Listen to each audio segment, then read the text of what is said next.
Hi everyone, అందరూ ఎలా ఉన్నారు? మీరందరూ బాగున్నారని ఆశిస్తున్నా. Welcome to my new video. So ఈ వీడియోలో ఇండియాకి నేను వచ్చేటప్పుడు కోలాని చూరోని ఎందుకు తీసుకురాలేదు, అలానే ఇండియా నుండి మళ్ళీ మన పెట్ డాగ్ని ఆస్ట్రేలియా తీసుకెళ్లాలంటే ప్రాసెస్ ఏంటి, ఎంత ఖర్చు అవుతుంది, ఇవన్నీ కూడా చెప్తాను. కొన్ని షాకింగ్ విషయాలు అయితే మీరు తెలుసుకోబోతున్నారు ఈ వీడియోలో. చివరి దాకా చూడండి. మీకు తెలియని విషయాలు, ప్రపంచంలో ఇలాంటి ప్రాసెస్ ఒకటి ఉంటుందా అని కూడా మీకు చెప్తాను. ఒక పక్కన వెకేషన్ అయిపోతుంది, ఇంట్లో నుంచి దూరం అవుతున్నా అనే బాధ ఉంది, ప్లస్ కోలా చూరోకి దగ్గర అవుతున్నాననే ఎగ్జైట్మెంట్ ఉంది. రెండు మిక్స్డ్ ఫీలింగ్స్ ఉన్నాయి. ఇక్కడ ఎంత అవసరం ఉందో నాది, అక్కడ కూడా అంతే అవసరం ఉంది. ఇన్ని రోజుల నుండి నేను ఏ వీడియో పెట్టినా, ఏ షార్ట్ పెట్టినా దాని కింద కామెంట్స్ అయితే మొత్తం కోలా చూరో గురించే. వాళ్ళు ఎందుకు రాలేదు ఇండియాకి, వాళ్ళని ఎందుకు నువ్వు తీసుకురాలేదు, తీసుకొచ్చుంటే బాగుండేది, వాళ్ళు అక్కడ బాగున్నారా, ఏం చేస్తున్నారు, వాళ్ళ వీడియోస్ పోస్ట్ చేయి, ఇలాంటి క్వశ్చన్స్తో వాళ్ళ గురించి నా కామెంట్ బాక్స్ మొత్తం పేల్చి పడేశారు మీరైతే. సో ఇప్పుడు వాళ్ళని ఎందుకు తీసుకురాలో చెప్తాను. సో ఇప్పుడు నేను ఈ వీడియోలో చెప్పబోయేదంతా కూడా ప్రొఫెషనల్ అడ్వైస్ కాదు. నేను ఇంటర్నెట్లో రీసెర్చ్ చేసి నేను మీ ముందుకు తీసుకొస్తున్నా ఈ ప్రొసీజర్ అంతా కూడా. ఇది మీరు పెట్టిన ఆస్ట్రేలియాకి తీసుకువెళ్ళే టైంకి అవుట్డేట్ అయిపోయి ఉండొచ్చు. ఎప్పుడు కూడా గవర్నమెంట్ వెబ్సైట్స్ చెక్ చేయండి. And let's dive into the video. ఇప్పుడైతే కనుక బేసిక్ రూల్స్ కొన్ని చెప్తాను. ఆస్ట్రేలియన్ గవర్నమెంట్కి కొన్ని కండిషన్స్ ఉన్నాయి. అవి మనం సాటిస్ఫై చేస్తేనే మన పెట్ అక్కడ ల్యాండ్ అవ్వగలుగుతుంది. మీరు ఏదైనా తీసుకెళ్ళచ్చు, స్ట్రీట్ డాగ్ అయినా లేదా బ్రీడ్ అయినా సరే, మీ ఫ్రెండ్ మీకు ఇచ్చినా, మీరు కొనుక్కున్నా, ఏదైనా సరే అడాప్ట్ చేసుకున్నా సరే తీసుకెళ్ళచ్చు, cat or dog, anything. Australia నుండి ఇండియాకి పెట్స్ని ఈజీగా తీసుకురావచ్చు. జస్ట్ 14 hours ఫ్లైట్ జర్నీ వాళ్ళు చేయగలుగుతారు అనే నమ్మకం మీకుంటే తీసుకొచ్చేయచ్చు. ఇండియాలో ఎలాంటి రూల్స్ లేవు, ఎలాంటి చెక్కింగ్స్ లేవు, ఏం లేవు. కానీ ఒకసారి ఇండియా వచ్చిన తర్వాత మళ్ళీ తిరిగి ఆస్ట్రేలియాకి నా డాగ్స్ రావాలి నాతో పాటు అంటే ఆల్మోస్ట్ ఒక 6 to 7 months ప్రాసెస్ అనమాట. ఆ ప్రాసెస్ ఏంటి అంటే ఇండియా నుండి ఆస్ట్రేలియాకి డాగ్ని ఎలా తీసుకెళ్ళాలనేది ఇప్పుడు ఎక్స్ప్లెయిన్ చేస్తాను. అండ్ అంత ఈజీ ప్రాసెస్ కూడా కాదు. ఆ ప్రాసెస్ అంతా అయిపోయిన తర్వాత చివరికి మీ డాగ్ మీ చేతికి వస్తుందో లేదో కూడా తెలియదు. సో అదేంటో ఇప్పుడు చూసేద్దాము. ఎంత ఖర్చు అవుతుంది ఇవన్నీ చివరిలో చెప్తాను. కళ్ళు చెదిరిపోతాయి, అంత డబ్బులు అవుతాయి. So first of all, Kola Churro ఆస్ట్రేలియాలో పుట్టారు. వాళ్ళకి అక్కడ ఫుల్ వ్యాక్సినేషన్స్ ఉన్నాయి. Up to date rabies injections కానీ, అప్ టు డేట్ వ్యాక్సినేషన్స్ కానీ, వాళ్ళ మైక్రోచిప్పింగ్ కానీ, వాళ్ళు నా పేరు మీద రిజిస్టర్ అయి ఉన్నారు. అలానే వాళ్ళ హెల్త్ రికార్డ్ కూడా అప్ టు డేట్. నా దగ్గర పాస్పోర్ట్ ఉంటుంది, డాగ్ పాస్పోర్ట్. మీకు చాలాసార్లు ఇంతకుముందు వీడియోలో చూపించే ఉంటాను. ఇక్కడ నుండి ఇండియా నుండి ఆస్ట్రేలియా తీసుకెళ్ళడానికి ఫస్ట్ స్టెప్ మనకి ఏం కావాలంటే, మీ పెట్ ఏదైతే ఉందో దానికి మైక్రోచిప్ చేయించి ఉండాలి మీరు. మనకి ఇక్కడ ప్రాసెస్ ఉంది కానీ ఎవరు ఫాలో అవ్వరు. ఏం కాదులే, మన డాగ్ మన దగ్గర నుంచి ఎందుకు పారిపోద్దులే అనే ఉద్దేశంతో మైక్రోచిప్పింగ్ ఎవరు చేయిరు. అలానే మనకి ఎవరు ఎక్స్ప్లెయిన్ చేసే వాళ్ళు కూడా లేరు, ఇది కంపల్సరీ చేయాలి మంచిది అని చెప్పేసి. సో ఈ మైక్రోచిప్పింగ్ వచ్చేసి ఓన్లీ వెటర్నరీస్ మాత్రమే చేయగలుగుతారు. వాళ్ళ దగ్గరికి మీరు డాగ్ని తీసుకెళ్తే వాళ్ళు చేయగలిగే ప్రాసెస్ ఇది. ఫస్ట్ వ్యాక్సిన్ ఏదైతే వేయిస్తారో మీ పెట్ డాగ్కి, దానికంటే ముందే మైక్రోచిప్ చేయాల్సి వస్తుంది అనమాట. మీకు ఆల్రెడీ మైక్రోచిప్ తెలుసు అనుకుంటే కనుక మైక్రోచిప్ కొనుక్కొని వెట్ దగ్గరికి తీసుకువెళ్తే మీ పెట్కి మైక్రోచిప్ వెటర్నరీస్ వేస్తారు. సో దానికి కాస్ట్ వచ్చేసి అప్రాక్సిమేట్లీ ఒక 1500 రూపీస్ అవుతుంది మైక్రోచిప్పింగ్కి మాత్రమే. అండ్ అలానే మైక్రోచిప్పింగ్ అయిపోయిన తర్వాత ఇప్పుడు మొదలవుతుంది అసలు కాంప్లికేటెడ్ ప్రాసెస్. పెట్స్కి వ్యాక్సినేషన్స్ చేయాలన్నమాట. మీ పెట్ డాగ్ అయితే కనుక యాంటీ రేబీస్ వ్యాక్సినేషన్ కంపల్సరీ ఇప్పియాలి. అదే మీ పెట్ క్యాట్ అయితే కనుక ట్రైఫెలిన్ అనే ఒక ఇంజెక్షన్ ఉంటుంది, అది చేయాలి. ఎందుకు వ్యాక్సినేషన్ చేయాలి అంటే కనుక ఆస్ట్రేలియన్ గవర్నమెంట్ రూల్స్ అనమాట. మీ పెట్ యాంటీ రేబీస్కి వ్యాక్సినేట్ అయి ఉండాలి. ఇక్కడ ఇండియాలో మనకి అది కంపల్సరీ ప్రొసీజర్ కాదు కాబట్టి ఇక్కడ నుండి అక్కడికి తీసుకెళ్లేటప్పుడు ఇవన్నీ అడ్డాలు వస్తాయి మనకి. అదే టైం టు టైం మనం అన్ని ఫాలో అయితే ఈ అడ్డాలన్నీ రావు. ఆస్ట్రేలియాలో వాళ్ళు వ్యాక్సినేటెడ్ అయినా సరే ఇండియాలో అడుగు పెట్టారు కాబట్టి, ఇండియా ఇంకా రేబీస్ ఫ్రీ కంట్రీ అవ్వలేదు కాబట్టి, రేబీస్ ఫ్రీ కంట్రీ నుండి డాగ్స్ ఆస్ట్రేలియాలోకి వచ్చేటప్పుడు ఇక్కడ ఇంకొక పెద్ద కండిషన్ ఉంటుంది. బ్లడ్ టెస్ట్ అనేవి చేయాల్సి వస్తుంది మన పెట్కి. ఆ బ్లడ్ టెస్ట్ మళ్ళీ మన కంట్రీలో ఒప్పుకోరు. అంటే ఇండియా నుండి మనం ఆస్ట్రేలియా తీసుకెళ్తున్నాం కాబట్టి ఇండియాలో బ్లడ్ టెస్ట్ చేపిస్తే ఒప్పుకోరు. వాళ్ళు మనం నమ్మరనమాట. మనం చేయించేది ఫేక్ అయి ఉండొచ్చు ఏదైనా సరే. ఈ బ్లడ్ టెస్ట్ మళ్ళీ ఎలా చేయించాలి, వేరే కంట్రీకి తీసుకెళ్ళి చేయించాలి. వేరే కంట్రీకి తీసుకెళ్లాలంటే అక్కడ మళ్ళీ వేరే కండిషన్స్ ఉంటాయి. రేబీస్ కంట్రీ నుంచి అక్కడికి డాగ్ వస్తుందంటే. సో ఇదన్నీ అవాయిడ్ చేయడానికి ఆ పెట్స్ని రీలొకేట్ చేసే కంపెనీస్ కొన్ని ఉంటాయి. వాళ్ళతో మీరు టచ్లోకి వస్తే వాళ్ళు ఎలా చేయాలనేది చెప్తారు. చాలామంది శాంపిల్స్ అనేవి పంపిస్తారు, బ్లడ్ శాంపిల్స్ ఎమర్జెన్సీ ట్రాన్స్పోర్ట్ ద్వారా. సో అవి టెస్ట్లకి రన్ చేస్తారనమాట. అండ్ ఇంకొక ఇంపార్టెంట్ విషయం, ఒక్కొక్క డాగ్కి 2-3 వ్యాక్సిన్స్ కూడా అవసరం అవుతాయి. ఒక్కొక్క వ్యాక్సిన్కి మధ్యలో ఒక్కొక్క మంత్ గ్యాప్ ఉంటుంది అనమాట. సో బేసిక్గా మీరు ఫస్ట్ స్టెప్ కంప్లీట్ అయ్యేసరికి 3 నెలలు మీరు మీ పెట్ని వదిలేసి ఉండాల్సి వస్తుంది. అండ్ మంత్స్ అపార్ట్ వెయిట్ చేసి మీరు ఇచ్చిన వ్యాక్సిన్స్ తర్వాత 30 days ఫైనల్ వ్యాక్సిన్ ఎప్పుడైతే తీసుకుంటుందో మీ పెట్, ఆ ఫైనల్ వ్యాక్సిన్ నుండి 30 days తర్వాత మాత్రమే బ్లడ్ టెస్ట్ అనేది రన్ చేయాల్సి వస్తుంది. అది మనం outside of India only Australian labs approved ఆర్గనైజేషన్స్లో మాత్రమే చేయించుకోగలుగుతాం. అంటే ఆస్ట్రేలియన్ గవర్నమెంట్ దేనికైతే ముద్ర గుద్దిందో ఇది సర్టిఫైడ్ అని చెప్పి అలాంటి ల్యాబొరేటరీస్లో మాత్రమే టెస్ట్ చేయించుకోగలుగుతాము. కొంతమంది న్యూజిలాండ్ పంపిస్తారు, కొంతమంది ఆస్ట్రేలియాకే డైరెక్ట్ పంపిస్తారు, కొంతమంది ఫ్రాన్స్ పంపిస్తారు. ఇలా కూడా జరుగుతాయి. పంపించడానికి చాలా కాస్ట్ అవుతుంది. అదే మీరు ప్రాపర్ అగ్రికల్చర్ డిపార్ట్మెంట్ దగ్గర నుండి బ్లడ్ శాంపిల్స్ మా వాళ్ళు ఒకళ్ళు క్యారీ చేస్తున్నారు, పలానా పెట్ కోసం మేము తీసుకొస్తున్నాం ఇవన్నీ అని చెప్పి ప్రూవ్ చేసుకోగలిగితే మీకు చాలా తక్కువ కాస్ట్ అయిపోతుంది. ఇవన్నీ ఒరిజినల్ కాస్ట్ వచ్చేసి మీరు రీలొకేట్ చేసేటప్పుడు ఆ రీలొకేషన్ కంపెనీ వాళ్ళే చెప్తారు మీకు. ఇప్పుడు నేను చెప్పినా సరే మీరు మూవ్ చేసుకునే టైంకి ఇవి వ్యాలిడ్ ఉండకపోవచ్చు. సో మీకు తెలిసిన వాళ్ళు ఉంటే కనుక ట్రావెల్ చేసేవాళ్ళు out side of India me blood test dog తెచ్చి పంపించడానికి అప్రాక్సిమేట్లీ ఒక $100 or $150 పడుతుంది. ఏంటి బ్లడ్ ఆ ల్యాబ్కి చేరడానికి. అక్కడ మళ్ళీ టెస్ట్ రన్ చేయడానికి ఇంకొంచెం అడిషనల్ కాస్ట్ అవ్వచ్చు. సో ఆస్ట్రేలియన్ అప్రూవ్డ్ ల్యాబొరేటరీస్లో చేయాలని చెప్పారు కదా, మీకు కొంచెం డౌట్ ఉండొచ్చు ఏ కంట్రీస్ అని చెప్పి. బేసిక్గా ఇది నెక్స్ట్ చెప్పబోయే స్టెప్కి రిలేటెడ్ అనమాట. డైరెక్ట్ ఆస్ట్రేలియా మనం తీసుకురాలేము పెట్ని, ఒక మిడ్ కంట్రీలో క్వారంటైన్ ఉంచాలి సర్టెన్ అమౌంట్ ఆఫ్ టైంకి. ఏ కంట్రీలో అయితే మీరు క్వారంటైన్లో ఉంచబోతున్నారో డాగ్ని ఆ కంట్రీలో మీరు బ్లడ్ టెస్ట్ చేయించుకుంటే ఇంకా యూస్ఫుల్ అవుతుంది. ఎగ్జాంపుల్ కొన్ని కంట్రీస్ ఏంటంటే నెదర్లాండ్స్, సింగపూర్ ఇలాంటివి. ఆ కంట్రీస్లో ఒక 2 months డాగ్ స్టే చేసి అక్కడ ఫిట్ టు ఫ్లై సర్టిఫికేట్ ఇచ్చిన తర్వాత అప్పుడు మాత్రమే ఆస్ట్రేలియాలోకి పెట్స్ రాగలుగుతాయి అనమాట. సో మీరు మిడ్ కంట్రీ ఎక్కడైతే మీరు డాగ్ని రీలొకేట్ చేద్దాం అనుకుంటున్నారో ఆ రీలొకేషన్ చేయబోయే కంట్రీకి మీరు బ్లడ్ శాంపిల్స్ అనేవి పంపిస్తే వాళ్ళు టెస్ట్ రన్ చేస్తారు. అండ్ ఇంకొక విషయం ఇక్కడ ఏం ఆలోచించుకోవాల్సి వస్తుంది అంటే ఆ మిడ్ కంట్రీలో మనకి తెలిసిన వాళ్ళు ఎవరు లేకపోతే మీ డాగ్ని చూసుకోవడానికి బోర్డింగ్ స్కూల్స్ ఉంటాయి, లేదా తెలిసిన వాళ్ళు ఉంటారు, కెనల్స్ ఉంటాయి. ఇవన్నీ ఏం లేకపోతే రీలొకేషన్ కంపెనీ వాళ్ళు ఎవరికైతే మీరు ప్రిఫరెన్స్ ఇవ్వమంటారో వాళ్ళకే ఇచ్చేస్తారు. వాళ్ళు చూసుకుంటారా లేదా అనేది మన చేతిలో ఉండదు. ఇంకా మనం వాళ్ళకి పెట్ని హ్యాండ్ ఓవర్ చేసేసి మనం ఆస్ట్రేలియాలో వెయిట్ చేస్తూ ఉంటాము, ఎప్పుడెప్పుడు వస్తూ ఉంటారా వీళ్ళు అని చెప్పేసి. ఒక్కొక్కసారి వీళ్ళు మినిమం టైం ఫ్రేమ్ 2 months అని ఇస్తారు, కానీ మిడ్ కంట్రీలో ఒక్కొక్కసారి అది ఎక్కువే పట్టచ్చు. ఎందుకంటే మీరు పంపించిన బ్లడ్ శాంపిల్స్ ఏదైతే ఉన్నాయో దానిలో ఏమైనా డిఫెక్ట్ కనిపిస్తే ఈ మిడ్ కంట్రీలో క్వారంటైన్ ఉంచి ఆ డిఫెక్ట్ ఏదైతే వాళ్ళ బ్లడ్లో ఉందో అది పోయేదాకా ట్రీట్మెంట్ చేయించి అప్పుడు మళ్ళీ బ్లడ్ టెస్ట్ రన్ చేయించి ఆ శాంపిల్స్ అన్ని పర్ఫెక్ట్గా హెల్తీగా ఉన్నాయి అంటే ఆ తర్వాత ఆస్ట్రేలియాకి ఫ్లై చేయడానికి రెడీ అవుతాయి అన్నమాట డాగ్స్. అండ్ ఇంకొక విషయం ఏంటంటే ఇండియాలో మనం చేయాల్సిన ప్రాసెస్ అంతా చేసేసిన తర్వాత మిడ్ కంట్రీకి పంపించే ముందు అన్ని ఎయిర్లైన్స్ ఇంకా అన్ని ఎయిర్పోర్ట్స్ నుంచి మన డాగ్స్ని మనం ట్రాన్స్పోర్ట్కి బుక్ చేయలేమన్నమాట. మోస్ట్లీ క్యాపిటల్ సిటీ ఏదైతే ఉందో ఢిల్లీ, ఆ క్యాపిటల్లో మనం పంపించడానికి కొంచెం ప్రాసెస్ ఈజీగా ఉంటుంది. నేను విన్నంత వరకు క్యాపిటల్ ఇంకా ఆ తర్వాత ముంబై ఎయిర్పోర్ట్స్ నుంచి అయితే చాలా ఈజీగా ఉంటుంది. ఎందుకంటే వాళ్ళకి ఆల్రెడీ ఎస్టాబ్లిష్డ్ ప్రాసెస్ ఉంది అక్కడ, దాని గురించి తెలిసిన వాళ్ళు ఉంటారు. అదే వేరే ఎయిర్పోర్ట్స్లో అయితే కనుక ప్రాసెస్ చాలా కాంప్లికేటెడ్ అవ్వచ్చు. సో అది కొంచెం రీసెర్చ్ చేసి మీరు మాట్లాడుకునే కంపెనీతో ఒకసారి ఇన్ఫర్మేషన్ తీసుకొని అప్పుడు మీరు ట్రాన్స్పోర్ట్ అనేది బుక్ చేయాలి మిడ్ కంట్రీకి, ఆస్ట్రేలియాకి కాదు.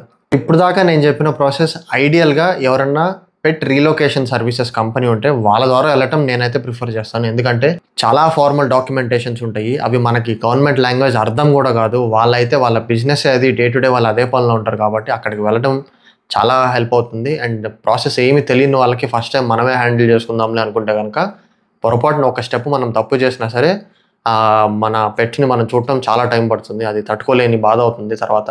సో ఆల్వేస్ ఐడియల్గా ప్రిఫర్ చేయాల్సింది ఇలాంటి ప్రొఫెషనల్ కంపెనీస్ని. సో మనం ఇప్పుడు కాస్టింగ్ చూసుకుంటే కనుక రఫ్లీ ఫస్ట్ స్టెప్కి మనం రేబీస్ శాంపిల్స్ ఉన్నాయా లేదా వాళ్ళ బ్లడ్లో పంపిస్తాం కదా ల్యాబ్కి టైట్రేషన్ టెస్ట్లకి, దానికి ఎంత అవుతుందో చూసుకుందాము.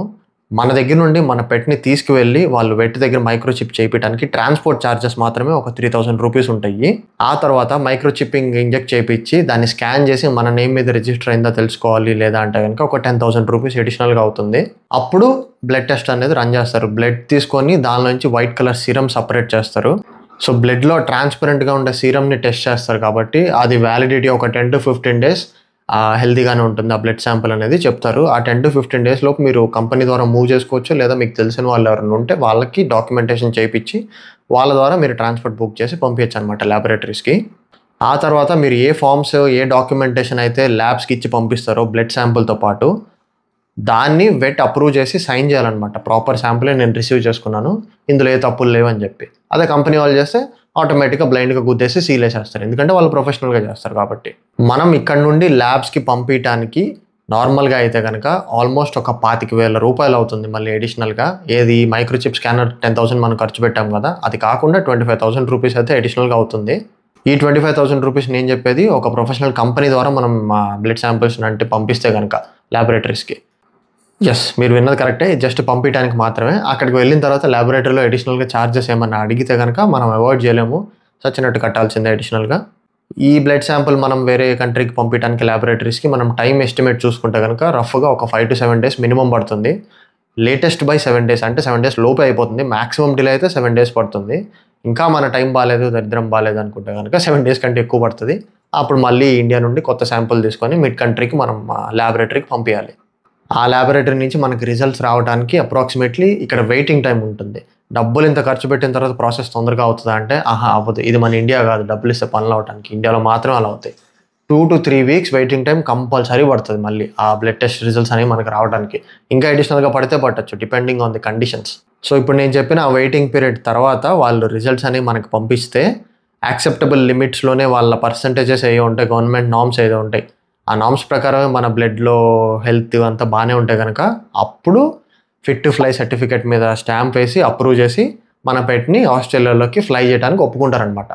ఈలోపు ఇప్పుడు దాకా నేను చెప్పిన ప్రాసెస్లో ఒక్కొక్కసారి డిలేస్ అవ్వచ్చు. మనం పంపించిన ల్యాబొరేటరీకి రీచ్ అయినా సరే వాళ్ళు టెస్ట్ చేయకపోవచ్చు, మళ్ళీ 2-3 సార్లు శాంపుల్ పంపించాల్సి వస్తుంది.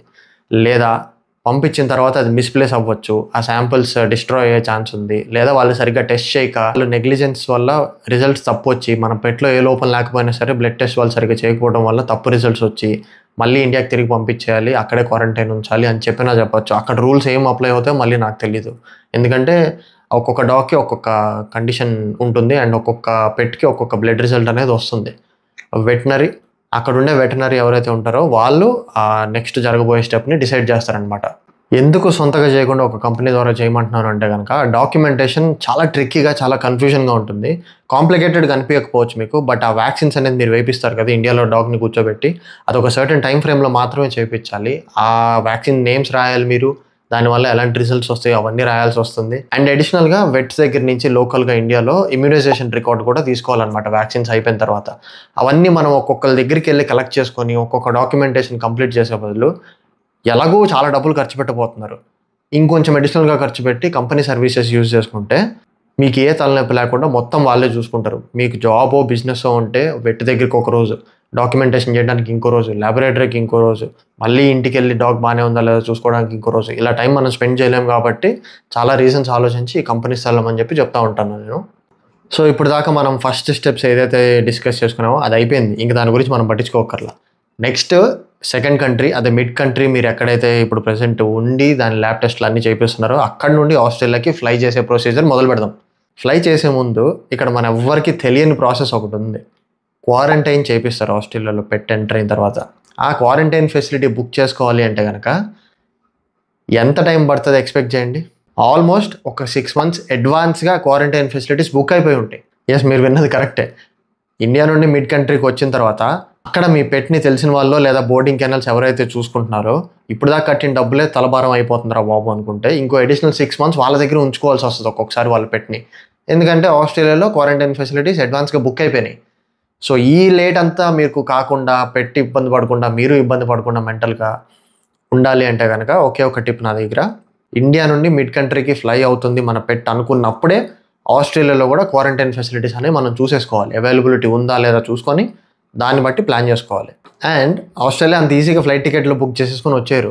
ఒక 2-3 months మిడ్ కంట్రీలో ఉండి సెవరల్ బ్లడ్ టెస్ట్లు చేయించుకున్న తర్వాత అడ్వాన్స్ బుకింగ్ మన క్వారంటైన్ ఫెసిలిటీలో ఆస్ట్రేలియాలో ఉంటే అప్పుడు మనం ఫ్లైట్ టికెట్ బుక్ చేసుకొని ఇంపోర్ట్ సర్టిఫికేట్ అనేది తీసుకొచ్చుకోవాలి వేరే కంట్రీ నుండి మనం ఆస్ట్రేలియాలోకి రావడానికి.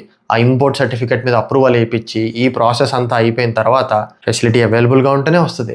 లేదంటే డబ్బులు, టైము, మీ పేషెన్స్ అన్నీ లాస్ అవుతూ ఉంటాయి. అండ్ పెట్ని బాగా చూసుకునే వాళ్ళు మోస్ట్ ఇంపార్టెంట్గా అక్కడ ఉండాలి. సో ఇది చాలా పెద్ద ప్రాసెస్, ఇది ఎవరికి తెలీదు. ఆ ప్రాసెస్లో దూకి ఇన్వాల్వ్ అయ్యి బుకింగ్ ఫెసిలిటీ ఖాళీ లేక ఎదురు చూసే వాళ్ళకి మాత్రమే తెలుస్తుంది. అండ్ బుకింగ్ ఫెసిలిటీ ఖాళీ ఉంటే కనుక మీరేమి 2-3 నెలలు ఉంచుకోరు వాళ్ళు మీ పెట్ని, జస్ట్ 10-15 రోజులు ఉంచుకుంటారు అంతే. ఆ 10-15 రోజుల కోసం 6 నెలలు వెయిట్ చేయాల్సి వస్తుంది. అంత డిమాండ్ ఉంటుంది వాటికి. ఎక్కువ ఫెసిలిటీస్ లేవు, 1-2 ఉన్నాయి. దానివల్ల నెంబర్ ఆఫ్ పీపుల్ మనకి వేరే వేరే కంట్రీస్ నుండి పెట్స్ని తెప్పించుకుంటారు కాబట్టి అడ్వాన్స్గా బుకింగ్ అయిపోయి ఉంటాయి అనమాట. అండ్ వీటన్నిటిని మించి ఇంకొక ఇంపార్టెంట్ విషయం మనం ఆలోచించాల్సింది ఏంటంటే ఈ రీలొకేషన్ జరిగే టైంకి మన పెట్కి వయసు ఎంత. చిన్న పప్పి అయితే కనుక అది ట్రామా ఫేస్ చేయొచ్చు. ఒక్క ఓనరే లేక దానికి అంతమంది మారుతూ ఉంటే ఎవరు నా ఓనర్ అని అది డిసైడ్ చేసుకోలేక, ఎవరి మీద లవ్ పెంచుకోవాలో తెలియక, కొత్త మనుషులతో అలవాటు అవ్వక, ఒక్కొక్కరు ఒక రకంగా ట్రైనింగ్ ఇస్తారు, ఒక్కొక్కరు ఒక రకంగా చూసుకుంటారు. నెంబర్ ఆఫ్ బిహేవియర్స్కి గురయ్యి యాంగ్జైటీ డెవలప్ అవ్వచ్చు, జనాల్ని నమ్మకపోవచ్చు, ఎవరు కనిపిస్తే వాళ్ళని కరవడానికి రెడీ అవ్వచ్చు. ఇలాంటివి ఏమైనా జరిగితే మళ్ళీ ఫిట్ టు ఫ్లై సర్టిఫికేట్ ఇవ్వరు. మళ్ళీ తిరిగి ఎక్కడి నుంచి వచ్చిందో అక్కడికి మనమే డబ్బులు బుక్ చేసుకొని మళ్ళీ తిరిగి పంపించేయాల్సి వస్తుంది. ప్రాసెస్ అంతా రిజెక్ట్ అవుతుంది. And it all depends on your luck. చెప్పాలంటే 100% ఇక్కడ లక్ ప్లే చేస్తుంది. ఎందుకంటే కనుక మనం ఒక్కళ్ళమే బిహేవ్ చేయము. ఇక్కడ మన పెట్ అనేది సరిగ్గా బిహేవ్ చేయాలి, రిజల్ట్స్ బాగుండాలి, వేరే కంట్రీకి మారిన తర్వాత అక్కడ ఉండే ఫుడ్కి అక్కడ క్లైమేట్కి అడాప్ట్ అవ్వాలి. ఎందుకంటే ప్రతి చోట ఇంపోర్ట్ ఎక్స్పోర్ట్ పర్మిట్లు ఉంటాయి. తెలియకుండా లాస్ట్ మినిట్లో పర్మిట్లు అడుగుతారు ఆస్ట్రేలియన్ గవర్నమెంట్ వాళ్ళు. లాస్ట్ మినిట్లో కొన్ని టెస్టులు చేయించమంటారు. అవి చేయించడానికి మనం ఎవరి దగ్గర అయితే మిడ్ కంట్రీలో ఉంచుతున్నామో మీ ఫ్రెండ్ సహాయకులు ఎవరైతే ఉంటారో వాళ్ళు తీసుకెళ్లి టెస్టులు చేయించడానికి రెడీగా ఉండాలి. లేదా మీరు కంపెనీ ద్వారా వెళ్తే బోర్డింగ్ కెనల్ వాళ్ళు ఆటోమేటిక్గా చేపిస్తారు. ఎందుకంటే మీరు డబ్బులు కడతా ఉంటారు కాబట్టి. ఇన్ని ఊపర్సే ఫ్యాక్టర్స్ ఉంటాయి. ఇవి ఆలోచించుకొని అప్పుడు రీలొకేషన్కి మీరు ప్లాన్ చేసుకోండి. అన్నిటికంటే ఇంపార్టెంట్ మన డాగ్ హెల్తీగా ఉండబోతుందా లేదా, అది మెంటల్గా స్ట్రెస్ గురైతే కనుక మీ దగ్గరికి 6 నెలలు 7 నెలలు 8 నెలలు తర్వాత తిరిగి వచ్చినా సరే మీరు అప్పుడు దాకా ఇచ్చిన ట్రైనింగ్ వేస్ట్ అయిపోద్ది, మీకున్న అలవాటు కూడా పోతుంది, అది మిమ్మల్ని గుర్తుపడుతుంది, అంత లవ్ అంతే ఉంటుంది. కాకపోతే ఆ యాంగ్జైటీ డెవలప్ అయితే కనుక అది పోగొట్టడం చాలా కష్టం అవుతుంది అనమాట పెట్స్లో. అవి మర్చిపోతాయి ఈజీగా, కానీ గుర్తుపెట్టుకుంటాయి. ఎప్పుడు ఎలాంటి మూమెంట్ వస్తే యాంగ్జైటీ ట్రిగ్గర్ అవుతుందో అది అర్థం కాదు. మన హ్యూమన్ బాడీకే మనకు అర్థం కాక వస్తున్నాం, పెట్స్ని ఎలా అర్థం చేసుకోగలుగుతాము? సో ఎన్ని కాంప్లికేషన్స్ ఉంటాయి అనమాట. ఒక్కొక్కసారి మీరు లేకపోతే మీరే అలవాటు అయ్యి మిడ్ కంట్రీకి వెళ్ళిన తర్వాత ఫుడ్ తినకుండా మారం చేయొచ్చు. ఫుడ్ తినకపోతే ఏం చేస్తారు? ఎవరేం చేయలేరు. మనం అంటే బలవంతంగా ఇది తిను అది తిను బలం వస్తుంది అని చెప్పి బ్రెయిన్ ఉంది, ఆలోచించుకోగలుగుతాం, తినగలుగుతాం, ఈరోజు కాకపోతే రేపైనా అని చెప్పి. పెట్స్కి అలా కాదు. అవి ఒక్కసారి లవ్ పెంచి చేసుకుంటే ఒక్కొక్కసారి ముండిగా తినకుండా ముండిగేసేస్తాయి, ఆకలితో కూర్చుండిపోతాయి. సో అవి మళ్ళీ మనం చూస్తే కానీ తినవన్నమాట. సో ఇలాంటి కాంప్లికేషన్స్ ఉంటాయా లేదా ఎక్స్పెక్ట్ చేసి అప్పుడు ప్లాన్ చేసుకోండి. సో ఇదంతా అయిపోయింది. ఇప్పుడైతే entering into Australia quarantine facility గురించి చెప్పా కదా. సో ఆస్ట్రేలియాలోకి ఇందాక నేను చెప్పినట్టు క్వారంటైన్ ఫెసిలిటీ ఖాళీ లేకపోతే కనుక ఇక్కడ ఇంకొక ట్రిక్ ఉంది. ఆ 6 months మీ పెట్ అక్కడ మిడ్ కంట్రీలో వెయిట్ చేయకుండా ఇంకో కంట్రీకి వెళ్ళొచ్చు. ఆస్ట్రేలియాకు ఉన్న సిస్టర్ కంట్రీ ఏంటి? న్యూజిలాండ్. న్యూజిలాండ్కి ఆస్ట్రేలియాకి తిక్క అగ్రిమెంట్ లేవు. న్యూజిలాండ్ నుంచి డైరెక్ట్గా ఫ్లై అయిపోవచ్చు ఆస్ట్రేలియాకి. సో అక్కడ న్యూజిలాండ్లో క్వారంటైన్ ఫెసిలిటీ ఏమైనా ఉందేమో చూసి అక్కడ బుక్ చేసుకోండి. ఆ ట్రిక్ చెప్పాను కదా అని న్యూజిలాండ్లో ఇమీడియట్గా నెక్స్ట్ డేనే దొరకదు. సిమిలారిటీస్ సేమే ఉంటాయి ప్రాసెస్కి.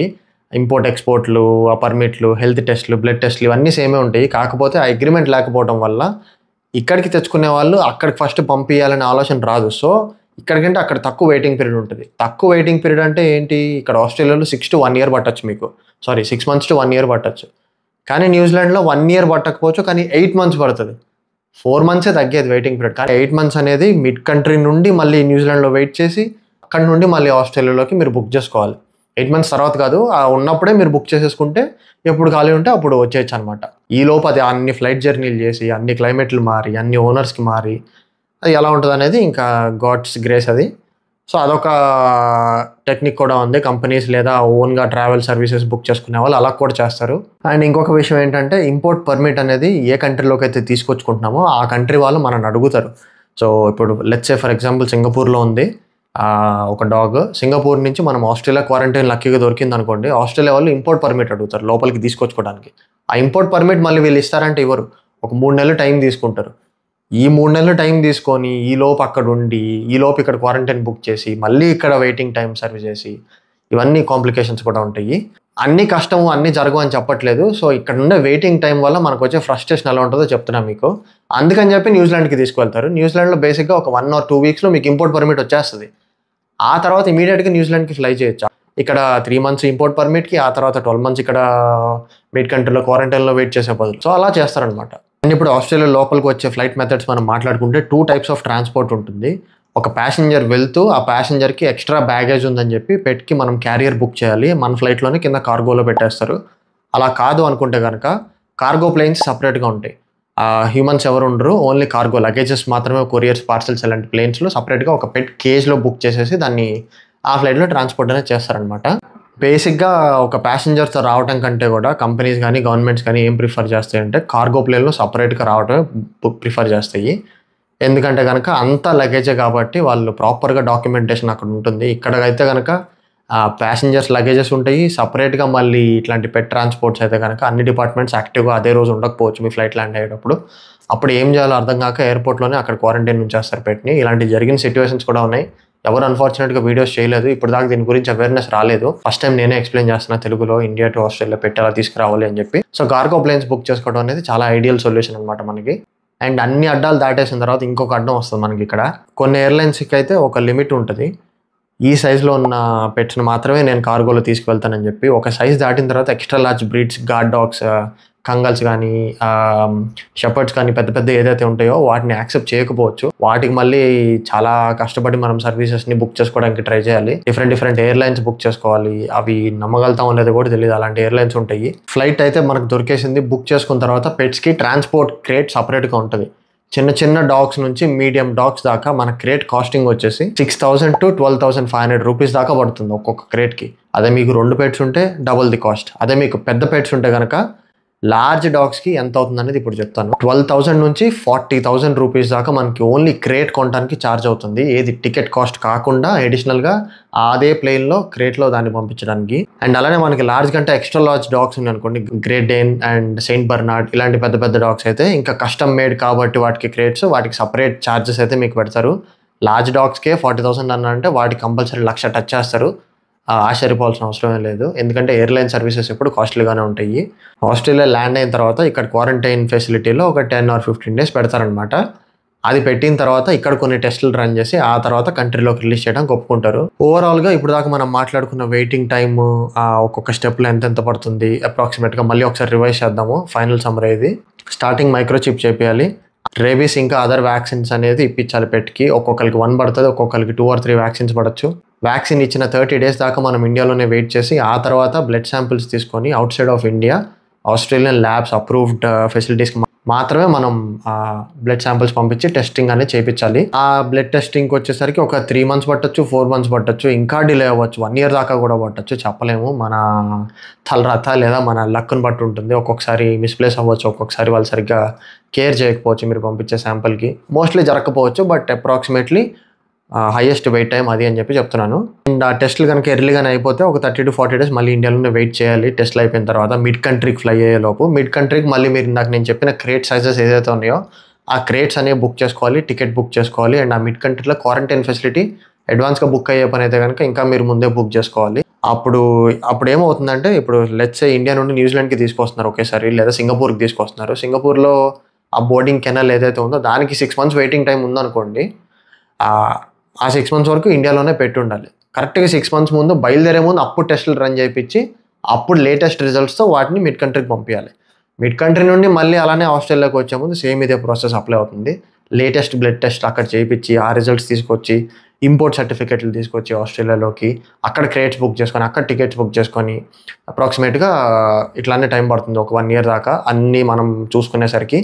మ్యాండేటరీ క్వారంటైన్ పీరియడ్ అయితే ఆస్ట్రేలియాలో 10 days అనమాట. ఎందుకంటే వాళ్ళ బయోసెక్యూరిటీ ప్రోటోకాల్స్ చాలా స్ట్రాంగ్గా ఉంటాయి. సో దాన్ని బట్టి వాళ్ళు మన పెట్ని అక్కడ రెస్ట్రిక్ట్ చేయడం అనేది జరుగుతుంది. ఈ బయోసెక్యూరిటీ ప్రోటోకాల్స్లో ఇంకొకటి ఏంటంటే కనుక, ఒక్కొక్కసారి మన పెట్ ఎంత మనం కష్టపడినా సరే ట్రావెల్కి లేదా ఇంపోర్ట్ చేసుకోవడానికి ఆస్ట్రేలియన్ గవర్నమెంట్ ఒప్పుకోదు. ఎందుకంటే దానికి రేబీస్ ఒకటే కాదు, నెంబర్ ఆఫ్ డిసీజెస్కి టెస్టులు చేస్తారు. ఆస్ట్రేలియాలో అలాంటి డిసీజ్ లేదు డాగ్స్కి ఇంకా, కానీ ఇండియాలో మీ డాగ్ ఉంది బట్ సివియర్ కాదు అనుకున్నా సరే క్యాన్సిల్ అయిపోతుంది. ఇప్పుడు ఎంత ట్రై చేసినా సరే పర్మిట్ రాదు. జీవితంలో మనం మన పెట్టిన ఆస్ట్రేలియాకి తీసుకొచ్చుకోలేము. ఇలాంటి మిగతా హెల్త్ టెస్ట్లు అన్నీ కూడా రన్ చేస్తారు. అంతా ఓకే అనుకుంటేనే fit to fly vet certificate ఇచ్చిన తర్వాత ఇంపోర్ట్ సర్టిఫికేట్ అనేది కొత్త కంట్రీ వాళ్ళు అడుగుతారు. అక్కడ నుండి మళ్ళీ ఆస్ట్రేలియాకి తెప్పించాలి. ఎందుకు రిపీటెడ్గా నేను ఇవన్నీ చెప్తున్నాను అంటే కనుక, ప్రతి స్టెప్లో ప్రతి ఫ్లైట్ టికెట్కి ముందు సేమ్ స్టెప్స్ ఫాలో అవ్వాల్సి వస్తుంది. మీరు కంపెనీ ద్వారా బుక్ చేసుకున్న వాడు ఎన్నిసార్లు మీకు ఫోన్ చేస్తే తల తింటూ ఉంటాడు. టెస్టులకి డబ్బులు కట్టండి, ఎక్స్ట్రా టెస్టులు రికమెండ్ చేశారు గవర్నమెంట్ వాళ్ళు, ఎక్స్ట్రా ఇంపోర్ట్ పర్మిట్లు తీసుకున్నారు, ఎక్స్ట్రా ఫిట్ టు ఫ్లై సర్టిఫికేట్లు అడిగారు, ఎక్స్ట్రా వెటర్నరీ స్టాంప్ గుద్దించుకోమన్నారు, పర్లేదు పెట్టు బాగానే ఉంది హెల్తీగా అని చెప్పి. అక్కడ వాళ్ళు తలదిన్నే వాళ్ళు ముందే మనం ప్రొసీజర్ అంతా కనుక్కుంటే మనం పంపించాలనుకునే ఒక 3-4 months ముందు నుంచే మీ పెట్టిని మీరు కండిషన్లో ఉంచుకున్నారనుకోండి, కొంచెం ఈజీ అవ్వచ్చు ప్రాసెస్. ఇదంతా జరిగిన తర్వాత ఫైనల్గా ఆస్ట్రేలియా వస్తుంది. ఆస్ట్రేలియా వచ్చిన తర్వాత ఇంకా one of the best life style అనేది మనం మన పెట్స్కి ఇవ్వచ్చు. నేను చూరోని కోలాని ప్రతి చోటకి తీసుకెళ్తా, మీరు చూస్తూనే ఉంటుంటారు. నేను బయటికి ట్రిప్స్కి వెళ్తే తీసుకెళ్తా, రెస్టారెంట్స్కి తీసుకెళ్తా. వాళ్ళకి ఆస్ట్రేలియాలో ఉన్నంత లైఫ్ స్టైల్ ఏ కంట్రీలో కూడా ఉండదు. బయట ఫారెన్ ఇంగ్లీష్ కంట్రీస్లో ఉంటాయి, డెవలప్డ్ కంట్రీస్లో, బట్ నేను ఇక్కడ మాత్రమే ఉన్నాను కాబట్టి నాకు ఇక్కడిదే తెలుసు. ఇండియాలో మనం మనుషుల లైఫ్కే మనం వాల్యూ ఇవ్వము. అలాంటిది ఇక్కడ పెట్స్ని మనుషులకి ఈక్వల్గా ఏమాత్రం తక్కువ లేకుండా ప్లే స్కూల్స్ ఉంటాయి, బోర్డింగ్ కెనల్స్ ఉంటాయి, వాటికి థెరపీస్ ఉంటాయి, వెటర్నరీ ట్రీట్మెంట్స్ అయితే ఏ క్లాస్ ఉంటాయి. మనకు మనుషులకు కూడా ఉండవు ఆ ఫారెన్లో, అలాంటిది వెట్స్కి ఉంటాయి. వాటి ఫుడ్ హై క్వాలిటీ ఉంటుంది, వాటి పార్క్స్ చాలా హైజీనిక్గా ఉంటాయి. అండ్ వాటిని ఎక్కడికి తీసుకెళ్లాలన్నా హైజీనిక్గా, వేరే యానిమల్స్ పూప్స్ ఇవన్నీ లేకుండా చాలా బాగుంటాయి. ఉంటాయి అకేషనల్గా, ఎప్పటికప్పుడు మెయింటైన్ చేస్తూనే ఉంటారు అనమాట.